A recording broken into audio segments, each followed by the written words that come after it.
सात संगत जी, राधा स्वामी। सात संगत जी, आज मैं जो साखी सुना रही हूँ उस साखी का नाम है हक हलाल की कमाई। तुम्हारा स्वभाव लोभ रहित हो और जो तुम्हारे पास है उसी पर संतोष करो, क्योंकि उसने खुद ही कहा है, मैं कभी नहीं छोड़ूंगा और ना ही कभी तुझे त्यागूंगा। प्रभु मेरा सहायक है, मैं डरूंगा नहीं, क्योंकि मनुष्य मेरा कुछ नहीं बिगाड़ सकता। हिब्रूज। दिल्ली में नसीरुद्दीन महबूब एक मुसलमान बादशाह हुआ है। उसका नियम था कि खजाने से अपने लिए कुछ खर्च ना करना, बल्कि हक की कमाई से अपना गुजारा करना। उसका काम था दरबार के काम से फारिग होकर अपने हाथ से कुरान शरीफ लिखना और इस ख्याल से कि लोग उचित से उचित कीमत ना दें, नौकर को देना कि उसको बाजार में जाकर बेच आ।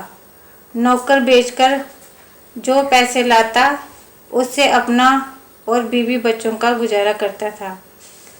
जो उसका नौकर था उसकी कई महीनों की तनख्वाह बादशाह की और बाकी थी। एक बार नौकर के पास घर से चिट्ठी आई कि फौरन घर आओ। उसने बादशाह से कहा कि मुझे तनख्वाह दो, मुझे घर जाना है। बादशाह के पास उस समय रुपए नहीं थे, उसने टाल दिया। इसी तरह कई महीने बीत गए। इतने में कई चिट्ठियां घर से आईं कि जल्दी घर आओ। आखिर उसने बादशाह से इजाज़त ले ही ली। बादशाह ने उनको 2 रुपये दिए। वह हैरान हो गया। बादशाह ने कहा, ये मेरी हक की कमाई है। हक की कमाई में बरकत होती है। जाओ, मालिक बरकत डालेगा। नौकर 2 रुपये लेकर चला तो आया, मगर सोचने लगा कि घर में जाऊंगा तो संबंधी कहेंगे कि तू बादशाह का नौकर था, लाया क्या है। रास्ते के इलाके में उसी साल अनारों की फसल बहुत हुई थी। रास्ते में एक जगह बड़े सस्ते और अच्छे अनार देखे। सोचा 2 रुपये के यही खरीद लूं। 2 4 4 सबके हिस्से में आ जाएंगे।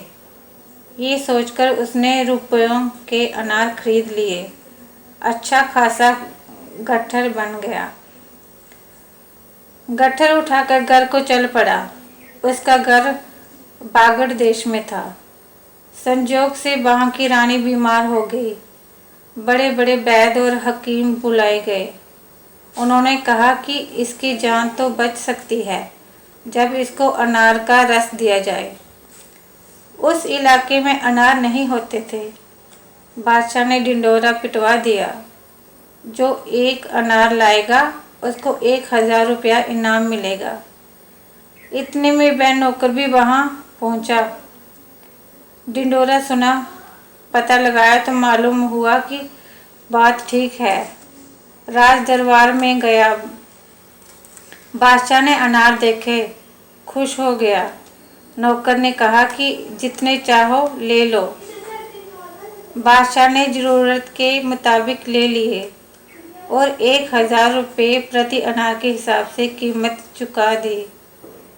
फिर 2 सिपाही साथ में दिए कि जाओ, इसको भली भांति इसके घर पहुंचा दो। अब वह हजारों रुपयों का मालिक बन गया था। जब वह अपने घर पहुंचा तो उसके घर वाले उसके पास इतना धन और उसे इतना प्रसन्नचित्त देखकर बहुत खुश हुए। सो हक की कमाई में बरकत होती है। साथ संगत जी, अगर आपको मेरी यह साखियाँ अच्छी लगती हो तो मेरे चैनल को सब्सक्राइब करना। राधा स्वामी।